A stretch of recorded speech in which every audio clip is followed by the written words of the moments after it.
Prince Fickle and the Fair Helena. There was once upon a time a beautiful girl called Helena. Her own mother had died when she was quite a child, and her stepmother was as cruel and unkind to her as she could be. Helena did all she could to gain her love, and performed the heavy work given to her cheerfully and well. But the stepmother's heart wasn't in the least touched, and the poor girl did more she asked her to do. One day she gave Helena 12 pounds of mixed feathers, and bade her to separate them all before evening, threatening her with a heavy punishment if she failed to do so. The poor child sat down to her task with eyes full of tears, so full that she could hardly see to begin. And when she had made one little heap of feathers, she sighed so deeply that they all blew apart again. And so it went on, and the poor girl grew more and more miserable. She bowed her head in her hands and cried, "Is there no one under heaven who will take pity on me?" Suddenly, a soft voice replied, "Be comforted, my child. I have come to help you." Terrified to death, Helena looked up and saw a fairy standing in front of her, who asked in the kindest way possible, "Why are you crying, my dear?" Helena, who had for long had heard no friendly voice, confided her sad tale of woe to the fairy, and told her what the new task she was given to do was, and how she despaired over ever accomplishing it. "Don't worry yourself about it any more," said the kind fairy. "Lie down and go to sleep, and I'll see that your work is done all right." So Helena lay down, and when she woke, all the feathers were sorted into neat little bundles. But when she turned to thank the good fairy, she had vanished. In the evening her stepmother returned and was much amazed to find Helena sitting quietly with her work all finished before her. She praised her diligence, but at the same time racked her brain as to what harder task she could set her to do. The next day she told Helena to empty a pond near the house with a spoon which was full of holes. Helena set to work at once, but she was very soon found that what her stepmother had told her to do was an impossibility. Full of despair and misery, she was in the act of throwing the spoon away when suddenly the kind fairy stood before her again and asked her why she was so unhappy. When Helena told her of her stepmother's new demand, she said, "Trust to me, and I will do your task for you. Lie down and have a sleep in the meantime." Helena was comforted and lay down, and before you would have even believed it possible, the fairy roused her gently and told her the pond was empty. Full of joy and gratitude, Helena hurried to her stepmother, hoping that now, at last, her heart should be softened toward her. But the wicked woman was furious at the frustration of her own evil designs, and only thought of what harder thing she could set the girl to do. Next morning she ordered her to build, before evening, a beautiful castle, and furnish it all from the garnets to the basement. Helena sat down on the rocks, which had been pointed out to her as the site of the castle, feeling very depressed, but at the same time with a lurking hope that the kind fairy would once more come to her aid.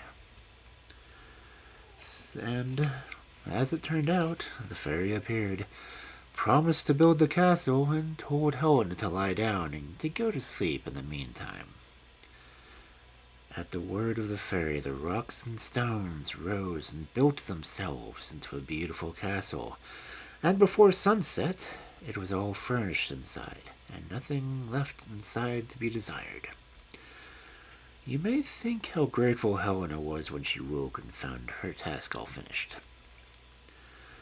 But her stepmother was anything but pleased, and went through the whole castle from top to bottom to see if she couldn't find some fault for which she could punish Helena. At last she went down into one of the cellars, but it was so dark that she fell down the steep stairs and was killed on the spot. So Helena was now mistress of the beautiful castle and lived there in peace and happiness. And soon the noise of her beauty spread abroad, and many wooers came to try and gain her hand. Among them came one Prince Fickle by name, who very quickly won the love of fair Helena. One day, as they were sitting happily under a lime tree in front of the castle, Prince Fickle broke the sad news to Helena that he must return to his parents to get their consent for the marriage. He promised faithfully to come back to her as soon as he could, and begged her to await him under the lime tree where they had spent so many happy hours. Helena kissed him tenderly in parting on his left cheek, and begged him not to let anyone else kiss him there while they were parted. And she promised to sit and to wait for him under the lime tree, for she never doubted that the prince would be faithful to her and would return as quickly as he could. And so she sat for 3 days and 3 nights under the tree without moving. But when her lover never returned, she grew very unhappy and determined to set out to look for him. She took as many of her jewels with her as she could. With great difficulty, that Helena escaped from him when the crowd was in time to come home. Ooh, I skipped a few pages.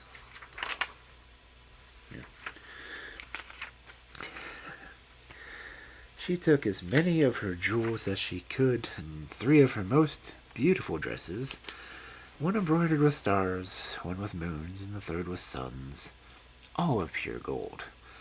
Far and wide she wandered through the world, but nowhere did she find any trace of her bridegroom. At last she gave up the search in despair. She could not bear to return to her own castle, where she had been so happy with her lover, but determined rather to endure her loneliness and desolation in a strange land. She took a place as a herd girl with a peasant, and buried her jewels and beautiful dresses in a safe and well-hidden spot. Every day she drove the cattle to pasture, and all the time she thought of nothing but her faithless bridegroom.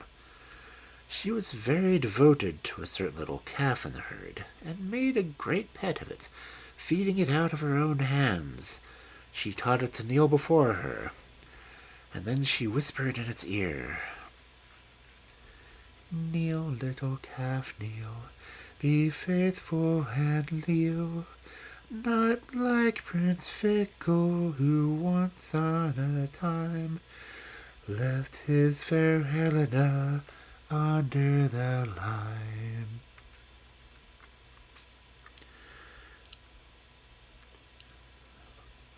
After some years passed in this way, she heard that the daughter of the king of the country she was living in was going to marry a prince called Fickle.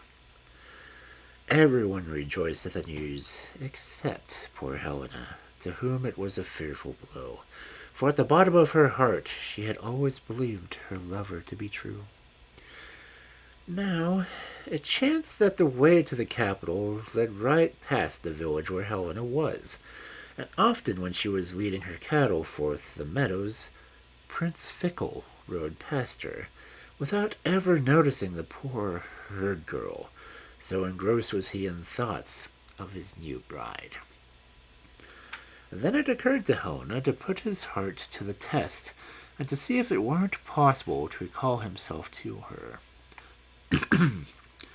So one day as Prince Fickle rode by, she said to her little calf, "Kneel, little calf, kneel, be faithful and leal, not like Prince Fickle, who once on a time left his poor Helena under the lime."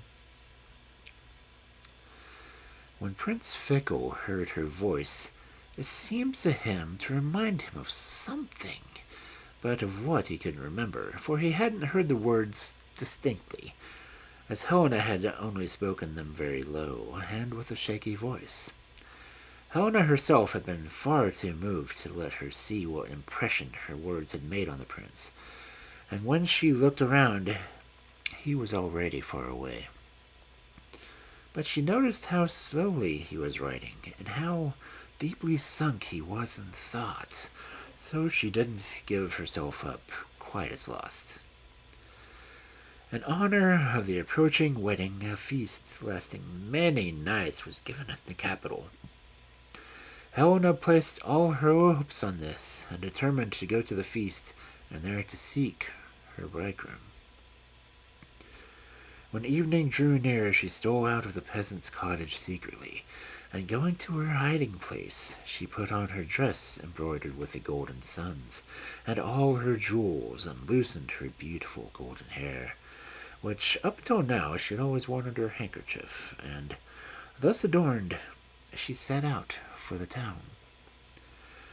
When she entered the ballroom, all eyes were turned on her, and everyone marveled at her beauty, but no one knew who she was. Prince Fickle, too, was quite dazzled by the charms of the beautiful maiden, and never guessed that she was once his own lady love. He never left her side all night, and it was with great difficulty that Helena escaped from him in the crowd when it was time to return home.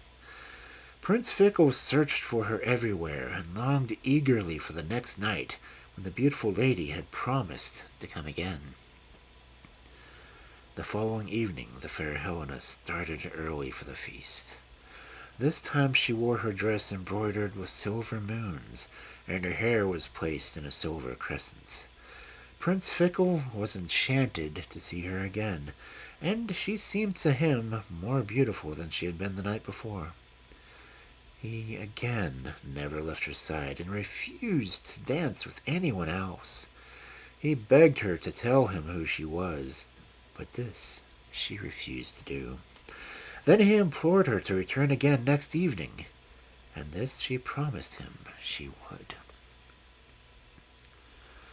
On the third evening, Prince Fickle was so impatient to see his fair enchantress again that he arrived at the feast hours before it began, and never took his eyes from the door. At last Helena arrived in a dress all covered with gold and silver stars, with a girdle of stars around her waist, and a band of stars in her hair. Prince Fickle was more in love with her than ever, and begged her once again to tell him her name. And then Helena kissed him silently on the left cheek, and in a moment Prince Fickle recognized his old love. Full of remorse and sorrow, he begged her for her forgiveness, and Helena, only too pleased to have got him back again, did not, you may sure, keep him waiting very long for her pardon. And so they were married and returned to Helena's castle, where they are, no doubt, still sitting happily together under the lime tree.